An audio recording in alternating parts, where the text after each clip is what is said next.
शीघ्र आस सब समस्या समाधान पड़े से आयुर्वेदिक डाक्तर तो एमती खोजी खोजी के मेडिसिन पाने देला ओ पाने तो खाई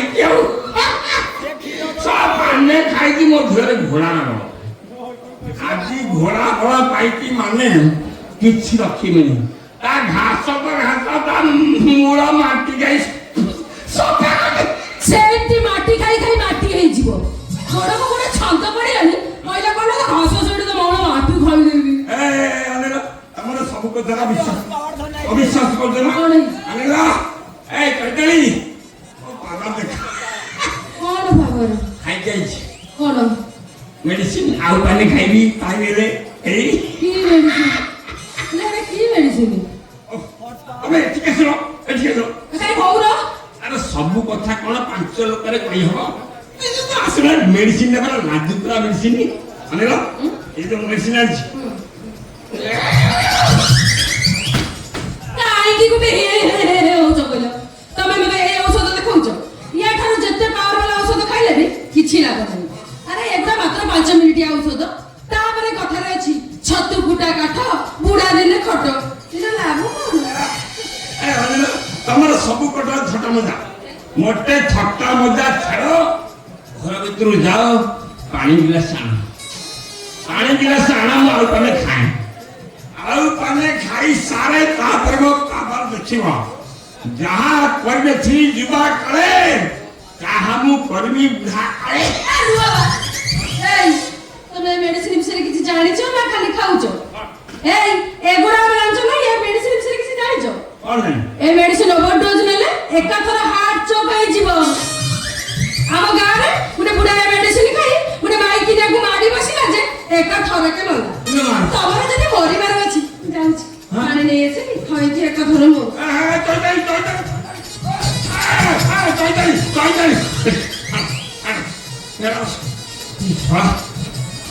ये मेडिसिन खाइला वाला मते सोला लागु छ मु तमर गोटे बोली गेरस्त मु फुनी मरिबी ना ये मेडिसिन खाइबी नहीं अनेल हे देख तमरी आगरे ये मेडिसिन खाइला बंद ना कोन अलगा बाटा परिबा तमर बाटा करिबा दरकार नै ना मु सब बाटा करि सेछि बाटा करिबा पई मु आज धर्म दियर को राखिछि सी आइले हम गुटे बाबा को पाखु जिबो कोन धर्म दियर को डाकिछ सी आइले तमे बाबा पाखु जिबो आउ बाबा माने में को बाबा गेलुआ बाबा ये अबे ओरा गालुआ बाबा अछि मु ता ना सुनथि ये गेलुआ बाबा के अच्छा पहाड़ ऊपर रहि जंती हां अंधार रे बसी दीप जाळुछन अरे तो सुनो ये सेटा हम गेलुआ बाबा नु आ किसे को बाबा अरे सेटा गलुआ बाबा से 8-10 गाँ रे जनागारी केस करी बहे माटो खाई एबे अनेलो से पहाड़ पर छकी सकर ना नो कोन कहलो अंधार रे दीप जाळुची इला दीप नला आउ कोन लो एठी के असम कहू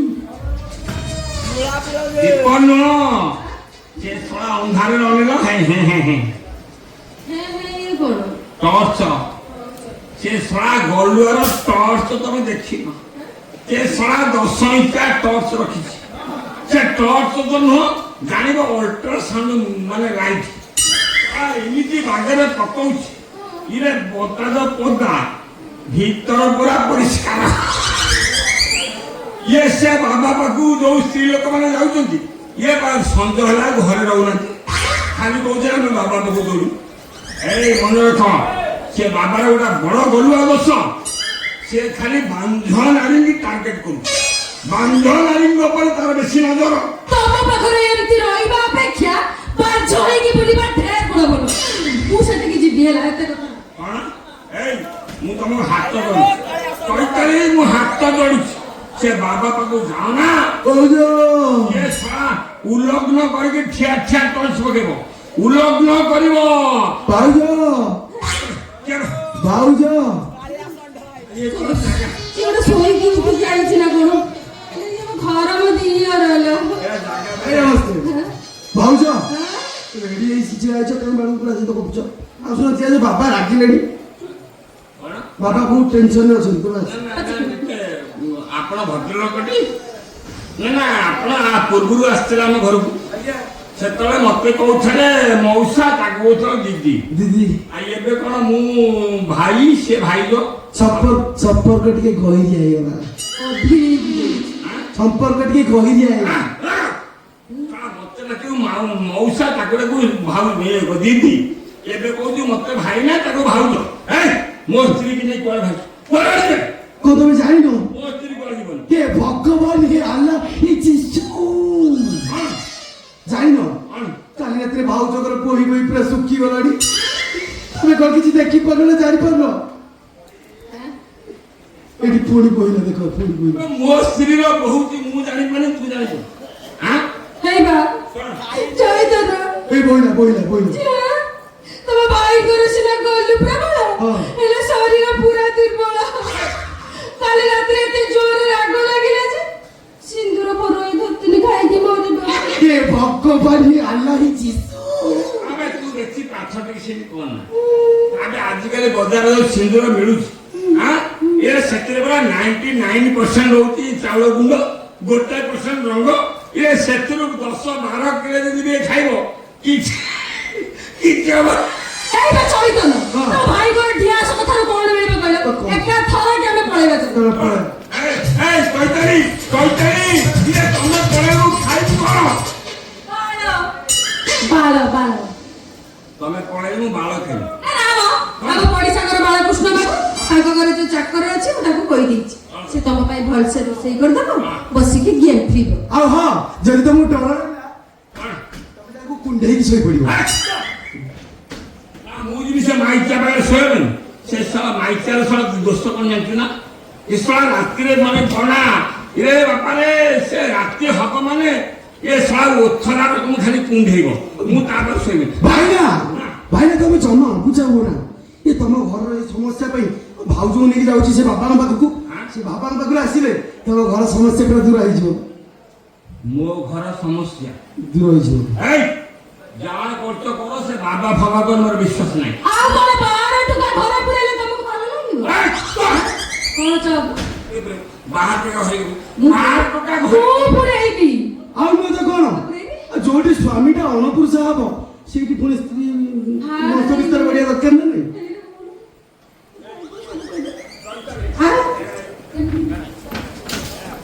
ସ୍ୱାମୀ ଅଣପୁରୁଷା ଆଉ କଣ କରିବା କହୁନ ସେ କଣ କହୁଛି ସ୍ୱାମୀ ଅଣପୁରୁଷ ଇଏ କଥା ସେ କେମିତି ଜାଣିଲା ମୋର ଡିଫେକ୍ଟ ଅଛି ବୋଲି ସେ କେମିତି ଜାଣିଲା ନାଲା କଣ ହେଇଗଲା ତମର ପାଇଁ ଏଇ ଗୁଣ ପାଇଁ ଦିଦିଟା ଭାଇକୁ ଛାଡିକି ଯାଇଛନ୍ତି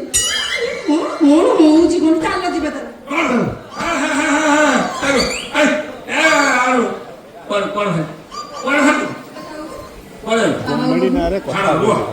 ଯଦି ଚୈତନ୍ୟ ସବୁ କଥା ଜାଣିଗଲାନି ହଁ ମୁଁ ଅଣପୁରୁଷ ଯୋଉ ଯୋଗ ମୁଁ କହିବି ଜାଣିଗଲି ତେଣୁ ଚାଲ ସାଙ୍ଗ ହେଇକି 3 ଜଣ ଯିବା ବାବାଙ୍କ ପାରୁ ଘର ପଡି ପୁତ୍ର ଟିକେ ଭିକ୍ଷା କରିବା ଚାଲ ଆଉ ସିଏ ତ ମେସିନ୍ ଲଗେଇକି ତମକୁ ଖୋଲିକି ଦେଇଦେବେ ତମେ ଯିବା ଦରକାର ନାହିଁ ତମେ ଗଲେ ସବୁ ଅବା କାମ ଅଟକି ଯିବ ସବୁ ବାଟ ବନ୍ଦ ହେଇଯିବ ଶୁଣ ମୁଁ ବୁଝିପାରୁନି ମୁଁ ଗଲେ ବାଟ ବନ୍ଦ ହେଇଯିବ ଇଏ ଗଲେ ବାଟ ମେଲା ହେଇଯିବ ମୁଁ ବା ଟେକ୍ନିକ ଏଇ ଟିକେ ଚୁପ ରହିଲା ହେଇବା ଚୈତନ୍ୟ କଣ କଣ ସେ ତମ ଭାଇକୁ ସବୁ କଥା କହିଦେଲି କହିଦେବି ତୁ କିଏ ଭାଇ ତୁ ମୁଁ କିଛି ବୁଝିପାରୁନି ତମେ ପରେ ନିଜେ ମତେ ଫୋନ କରି କହିଥିବ ଏଇଠି ଚୈତନ୍ୟ ଭାଇକି କିଛି କହିବନି ତୁ କହିପାରି ସିନା କହିଥିଲି ଇଏ ପର ଇଏ କାଳ ପର କାଳ ଘଇତା ଏକୁ କହିଲନି ଅନେଇଲୁ ଘଇଟା କଥା ଏଡ଼ା ମୋ ସ୍ତ୍ରୀ ସାଙ୍ଗରେ କଣ ଶଳା ମାନେ ପର୍ସନାଲ କଥା ହଉଛି ଏ କଥା କଣ କି ଭାଇନା କଥା ମତେ କ୍ଲିୟର କହ ଭାଇନା ସତ କଥା କହୁଛି କହ ମୁଁ ଡକ୍ଟରଙ୍କ ପାଖକୁ ଯାଇଥିଲି ଡକ୍ଟର ଭାଉଜଙ୍କ ରିପୋର୍ଟ ଦେଖେଇଲି ମୋର ଭାଉଜଙ୍କର ସବୁ ରେଡି ପୁରା ରେଡି ମାନେ ଡକ୍ଟର ପାଖକୁ ଯାଇଥିଲୁ ରିପୋର୍ଟ ଦେଖେଇଲୁ ସବୁ ରେଡି ତାଙ୍କର ସବୁ ରେଡି ମାନେ ମୋ ସ୍ତ୍ରୀର ସବୁ ରେଡି ସବୁ ରେଡି ଆଚ୍ଛା ମୋ ରିପୋର୍ଟ ସିଏ ଗୋଟାଏ ନୁହଁ ଘଣ୍ଟାଏ ଜନ୍ମ କରିବେ ମୋ ରିପୋର୍ଟ ସବୁ ଯୋଉ ରିପୋର୍ଟ ଦେଖିଲା ପରେ ଡକ୍ଟର କହିଲେ କଣ କହିଲୁ? ତମେ ଜୀବନରେ କେବେ ସେଇଟା ହେଇପାରିବନି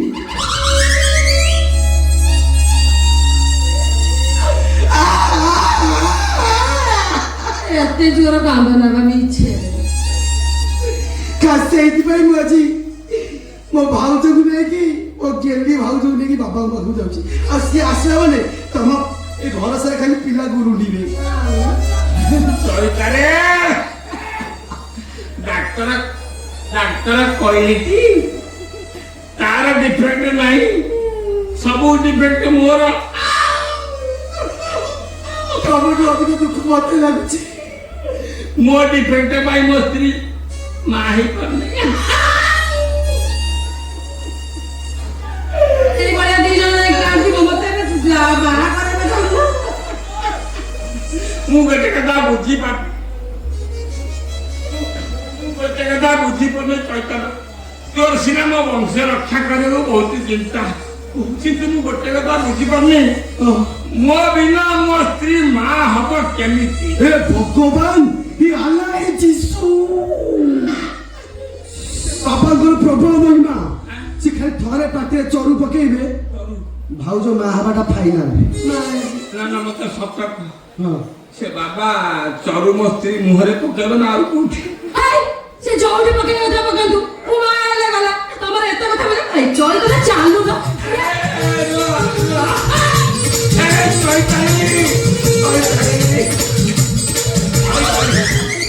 ଏବେ ମାର ତାଳି, ତା ନହେଲେ ଶୁଣିବ ମଠର ଗାଳି।